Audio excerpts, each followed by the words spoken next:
हमने अपनी ही परंपराओं और संस्कृति को पिछड़ेपन की निशानी मान लिया, जबकि यही चीजें विदेशों में जाकर सुपरहिट हो गईं, विदेशों में जाकर ट्रेंड कर रही हैं। प्राचीन काल से भारत में योग जीवन का बहुत महत्वपूर्ण हिस्सा है, लेकिन भारतीयों ने इसे तब अपनाया जब योग योगा हो गया।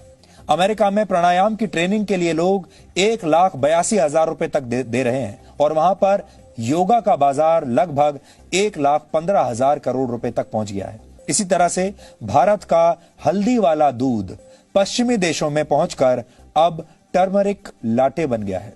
इटालियन भाषा में लाटे का मतलब होता है दूध, यानी इसका मतलब भी वही है, हल्दी वाला दूध। तो हल्दी वाला दूध जब आपको यहां भारत में बताया जाएगा तो आप उसकी कद्र नहीं समझेंगे, लेकिन जब यह कहा जाएगा कि आप टर्मरिक लाटे पी लीजिए तो आप मुंह मांगा पैसा देकर उसे खरीदेंगे। और यह नाम भारत और पश्चिमी देशों के लोगों को बहुत फैशनेबल लगता है, लेकिन असली नाम यानी हल्दी वाला दूध किसी को पसंद नहीं आता। लेकिन जैसे ही यह फैशनेबल होकर टर्मरिक लाटे बनता है तो लोग इसकी मुंह मांगी कीमत देते हैं। आजकल भारत समेत कई देशों में आपको टर्मरिक लाटे आसानी से मिल जाएगा और बड़ी बड़ी मल्टीनेशनल कंपनियां जो इससे पहले आपको कॉफी बेचा करती थी, अब अपने आउटलेट्स में टर्मरिक लाटे भी बेच रही हैं।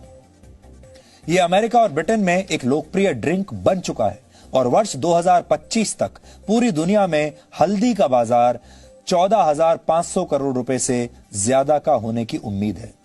भारत के गांवों में टूथब्रश के बदले नीम के दांतों का प्रयोग अक्सर किया जाता है और वहां यह बिल्कुल मुफ्त में मिलता है, लेकिन विदेशों में इसे च्यू स्टिक्स का नाम दिया गया है और इसकी कीमत 200 रुपए तक होती है। आपने अपने बुजुर्गों को अक्सर गांव में चारपाई का इस्तेमाल करते हुए जरूर देखा होगा। हमारे गांव में आज भी आपको चारपाइयां मिल जाएंगी। भारत में एक चारपाई की कीमत औसतन लगभग 500 रुपए के आसपास होती है, लेकिन ऑस्ट्रेलिया में ऐसी चारपाई 50,000 रुपए में बिक रही है और वहां इसे ट्रेडिशनल इंडियन डे बेड के नाम से बेचा जा रहा है। हमारे देश में गौमूत्र को लेकर बहुत सारे लोगों के मन में गलत धारणाएं हैं, लोग मजाक उड़ाते हैं। पेट संबंधी बीमारियों में आयुर्वेद गौमूत्र के सेवन की सलाह देता है और कई गंभीर बीमारियों में भी यह फायदेमंद होता है। और अब विदेशी कंपनियों ने इसी गौमूत्र के 7 पेटेंट्स हासिल कर लिए हैं।